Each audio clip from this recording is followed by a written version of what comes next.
fact, that's my title this morning, The Stages of Marriage, How to Build Your Marriage. I'm going to be looking at a couple of verses within what Solomon, the wisest man, had written. We're going to go to Proverbs. We'll be going into Song of Solomon's. And if you want, you can turn even now to Song of Solomon, chapter 2. As you're turning to man, he was at work. One day he decided, I'm going to go home and I'm just going to love up my wife.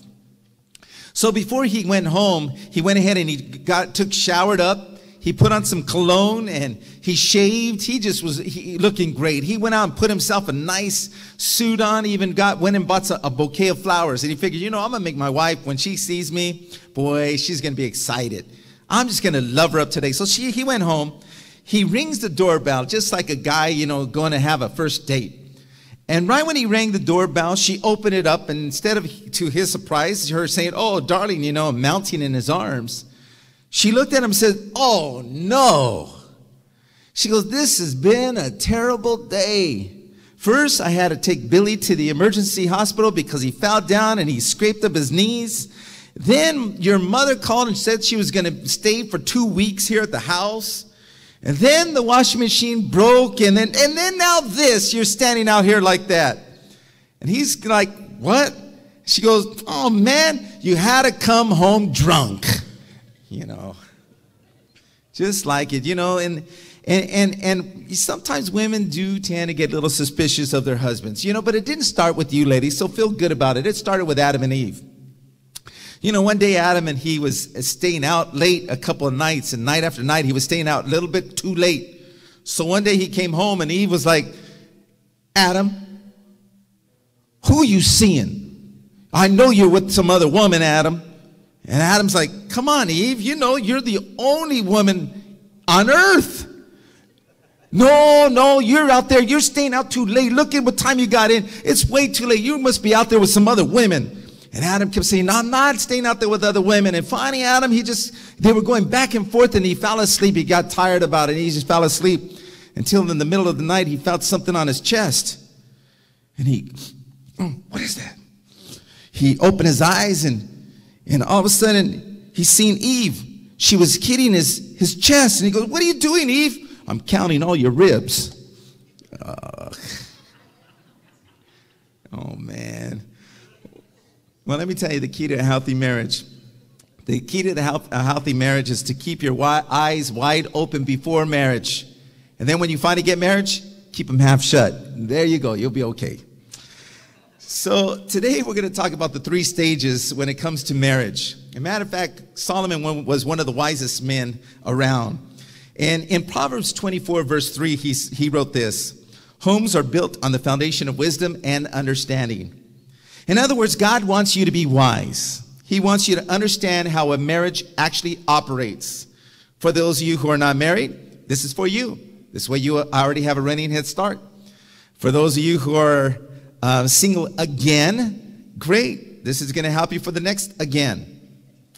And for those of you who are married, this is definitely going to help you for today. My goal today is to learn the common stages of marriage so you can be wise with understanding as Solomon had wrote.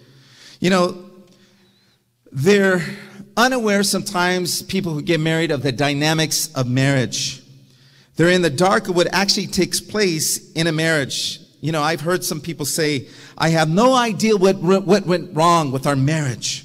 It didn't turn out as we planned. Instead of ending up on that road of beautiness, man, it ended up in a road of disaster.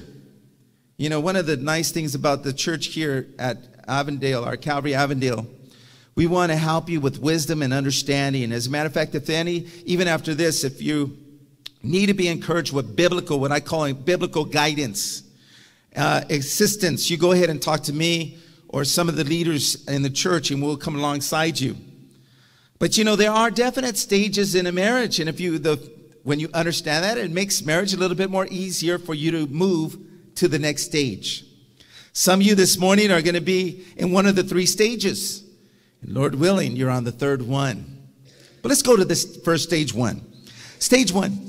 What I call the happy honeymoon. The key idea of the happy honeymoon is it's thrilling. Oh, this is great, man. As a matter of fact, Song of Solomon, He knew all about the happy honeymoon.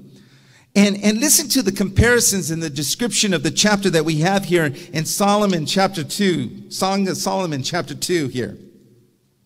Verse 2. Notice what Solomon says. He says, oh, he's at his happy honeymoon right here. Here he is. Like a lily among thorns, so is my love among the daughters.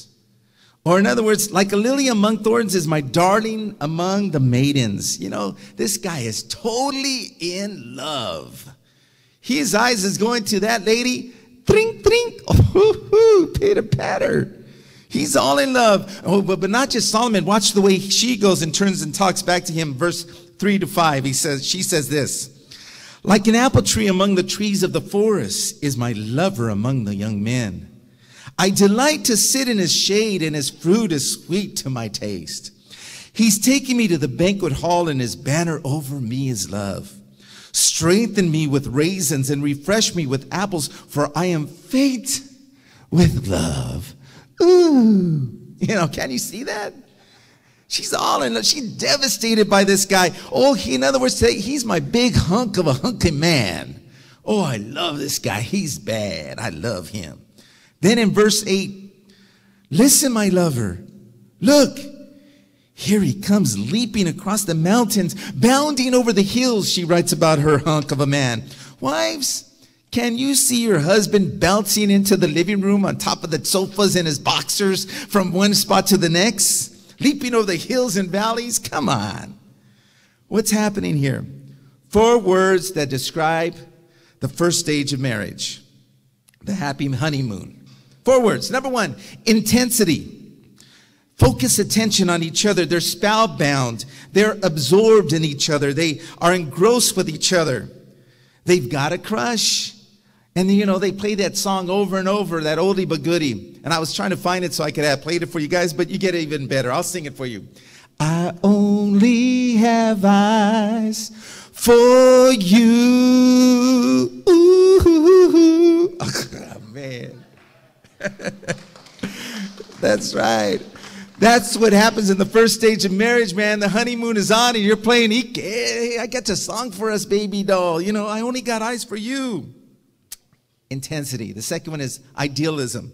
You have a tendency of the first stage of your marriage to put your partner on a pedestal. They're up there. They're the big the grand kapuba. Or some would say, my poopsie bear, you know. We see them in chapter 4 here in verse 1 of Song of Solomon. Again, he writes, how beautiful you are, my darling. How beautiful. Oh, man, you are on the comparison. Then they start comparing. He starts comparing her. He starts saying, your eyes behind your veils are doves. Your hair is like a flock of goats. Guys, let me tell you this part, man. I tried that on Mary and it didn't work. Don't tell her hair is like goats. You know, she just didn't fall for it, man. I think because when I went over to Lalo's house, in the backyard, he has a bunch of cows and you know, it smells. And she was thinking her hair smelled. What are you saying? I didn't shampoo my hair. What's up with that? So don't try that part. But he goes over, your hair is like goats. And then verse 7 in that same chapter, Song of Solomon, he writes, all beautiful you are, my darling. There is no flaw in you. Oh, man, the brothers right now are saying, that's right, Pastor. Why don't you tell my wife to go ahead and repeat that prayer, that song right now to me. There's no flaw in me. Yeah, they're perfect. There's no faults. There's no flaw. It's intensity and it's idealism that's on a pedestal. Number 3, we find in the honeymoon stage is indulgence. There's a lot of giving in and a lot of giving up. Whatever you want, baby. No, whatever you want. No, wherever you want.